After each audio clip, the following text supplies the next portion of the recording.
नमस्कार दोस्तों।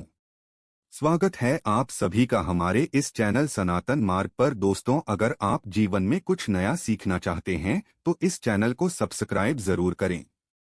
श्री शिवाय नमस्तुभ्यं। हर हर महादेव। दोस्तों, आप सभी जानते होंगे कि कल 21 अगस्त को पड़ रही है सावन की सबसे विशेष तिथि, जिसे हम लोग नाग पंचमी के नाम से जानते हैं। पूजा गुरुजी कहते हैं कि पूरे साल में सिर्फ एक दिन पड़ने वाली इस विशेष तिथि में अगर हम सिर्फ एक बेलपत्र और शहद की कुछ बूंदों से ये दो उपाय करते हैं तो हमारे जीवन से दुर्भाग्य हमेशा के लिए समाप्त हो जाता है।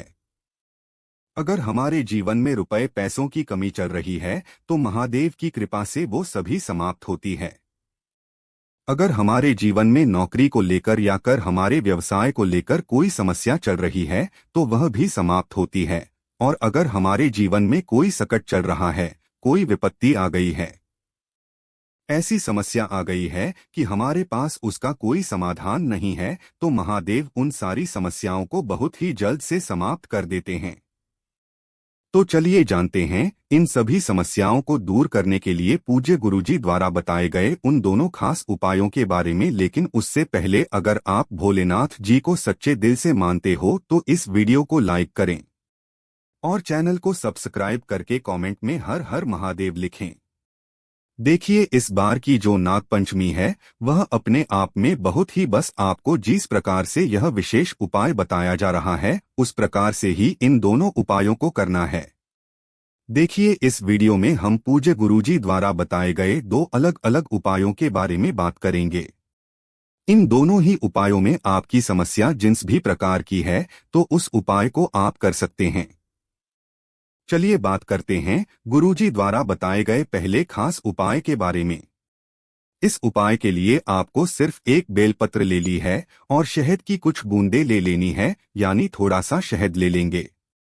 अब ये दो सामग्री लेना है और साथ ही साथ सबसे आखिर में आपको ले लेना है एक लोटा जल। लोटा तांबे का ले लीजिएगा और इसमें जल आप अपने किचन से ले ली जाएगा। बेलपत्र लेते समय आप ध्यान रखिएगा कि यह कहीं से भी कटी फटी नहीं होनी चाहिए और बेलपत्र की डंडी के आखिर में जो दूध होती है, यानी जो गांठ होती है, वो भी नहीं होनी चाहिए। उसको तोड़कर आप अलग कर लेंगे। अगर आपके पास बेलपत्र नहीं है तो शिवलिंग के ऊपर चढ़ी हुई बेलपत्र को उठाकर जल से शुद्ध करके फिर आप उसका इस्तेमाल कर सकते हैं। अब के सिर्फ ये तीन सामग्री लेकर आपको जाना है। शिव के सिर्फ ये तीन सामग्री लेकर आपको जाना है शिवालय। लेकिन पूज्य गुरुजी ने कहा कि यह उपाय आप इस नागपंचमी की विशेष तिथि में सुबह से लेकर शाम तक किसी भी समय कर सकते हैं। जब भी आपके पास टाइम तब आप यह उपाय कर लें। देखिए, अब शिवालय पहुंचकर सबसे पहले आप एक काम करेंगे। जो आपने एक बेलपत्र ली है उस बेलपत्र की सबसे आगे वाली पत्ती पर, यानी जो सबसे बड़ी पत्ती होती है, उस पत्ती की चिकनी शायद आपको शहद लगा देना है। जो शहद आप लेकर आए हैं, इस शहद को आप अपने दाहिने हाथ यानी राइट हैंड के अनामिका उंगली में ले लीजिए और बेलपत्र की सबसे आगे वाली पंक्ति में चिकनी शायद पूरी पत्ती में यह शायद लगा देनी है। फिर उसके बाद यह बेलपत्र आपको अपनी हथेली में रखनी है। आपको अपनी हथेली में ही रखे रखे महादेव से प्रार्थना करनी है। आपकी जो भी विशेष मनोकामना है जो बहुत दिनों से परिपूर्ण नहीं हो पा रही है। कई व्रत आपने कर लिए हैं, कई उपाय कर लिए हैं, कई टोटके कर दिए हैं। यहाँ तक कि पूजा गुरु जी ने कहा कि अगर आपने पशुपति व्रत भी कर लिया है, फिर भी उसके बाद अगर आपकी मनोकामना परिपूर्ण नहीं हो पा रही है तो हम इससे आपको यकीन दिला देते हैं कि आपकी चाहे व्यापार की समस्या हो, चाहे धन प्राप्ति की समस्या हो, चाहे नौकरी की समस्या हो, चाहे विवाह की समस्या हो और चाहे आपकी किसी भी प्रकार की मनोकामना हो जो पूर्ण नहीं हो पा रही है, तो गुरुजी ने कहा कि आपकी मनोकामना ये उपाय करने के बाद अवश्य परिपूर्ण होगी। देखिए, बेलपत्र आपको शिवलिंग के ऊपर समर्पित कर देना। बेलपत्र की चिकनी साइड का हिस्सा शिवलिंग में टच करेगा और बेलपत्र की डंडी जल आधारित की तरफ रहेगी। इसके बाद आपके पास जो एक लोटा जल है, उस जल को इसी बेलपत्र के ऊपर धीरे धीरे समर्पित करते जाएंगे और श्री शिवाय नम मंत्र का स्मरण करते जाएंगे। गुरुजी ने कहा कि जल्द आपको इतने धीरे से समर्पित करना है कि जल समर्पित करते करते आप कम से कम 11 बार शिवाय नमस्तुभ्यम मंत्र का जाप जरूर कर लिया करें। फिर उसके बाद जलाधारी से जो जल नीचे गिर रहा है, उस जल को आप अपने हाथ में थोड़ा सा लेकर अपनी दोनों आंखों के ऊपर लगा लीजिए, यानी अपने दोनों नेताओं के ऊपर लगा लीजिए। गुरुजी ने कहा कि अगर हम इस नाग पंचमी के दिन यह विशेष उपाय करते हैं तो यकीन मानिए आपके जीवन की ऐसी कोई मनोकामना नहीं जो महादेव परिपूर्ण ना कर सके। अब इसके बाद बात करते हैं पूजा गुरुजी द्वारा बताए गए दूसरे खास उपाय के बारे में। देखिए, दूसरा उपाय उन लोगों को करना है जिनके जीवन में कोई ना कोई संकट बना रहता है, कोई ना कोई परेशानी बनी रहती है। वह अपने बच्चों के लिए कुछ करना चाहते हैं लेकिन कोई समस्या आ जाती है।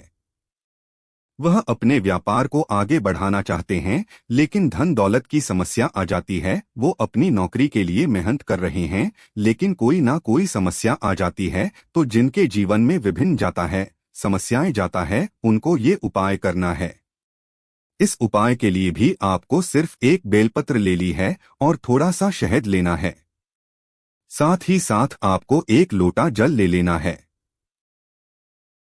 अब यह सिर्फ तीनों सामग्री ही आपको लेनी है और ये तीनों सामग्री लेकर आपको कहाँ जाना है? शिवालय। पूजा गुरु जी ने कहा कि यह उपाय भी आप सुबह से लेकर शाम तक किसी भी समय कर सकते हैं। का उंगली से ओम बनाना है और नीचे की दोनों पत्तियों में आपको एक एक बिंदी रख देनी है। ऊपर ओम बनाना है और नीचे एक पट्टी में माता पार्वती, एक पट्टी में माता पार्वती के नाम की एक बिल्डर रख देनी है और दूसरी पट्टी में आपको श्री गणेश जी के नाम की बिंदी रख दें।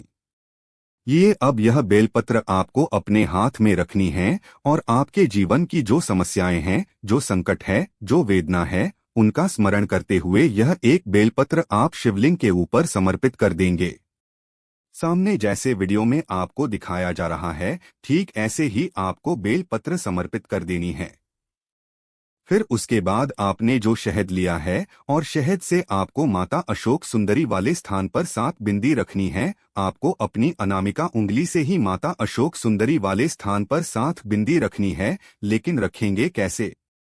तो वो समझ लीजिए। पहली बिंदी आप जो रखेंगे वो शिवलिंग की तरफ रखेंगे और शिवलिंग की तरफ से रखते हुए आप जल आधारित की तरफ आ जाएंगे, यानी ऊपर से नीचे की तरफ आ जाएंगे के साथ।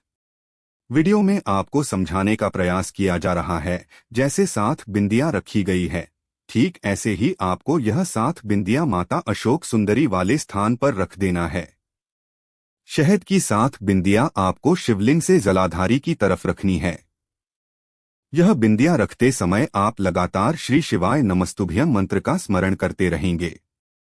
इसके बाद आप जो एक लोटा जल लेकर गए हैं, उस जल को शिवलिंग के ऊपर धीरे धीरे समर्पित करते जाएंगे और लगातार शिव महापुराण के मूल मंत्र श्री शिवाय नमस्तुभ्यं या फिर ओम नमः शिवाय का स्मरण करते जाएंगे।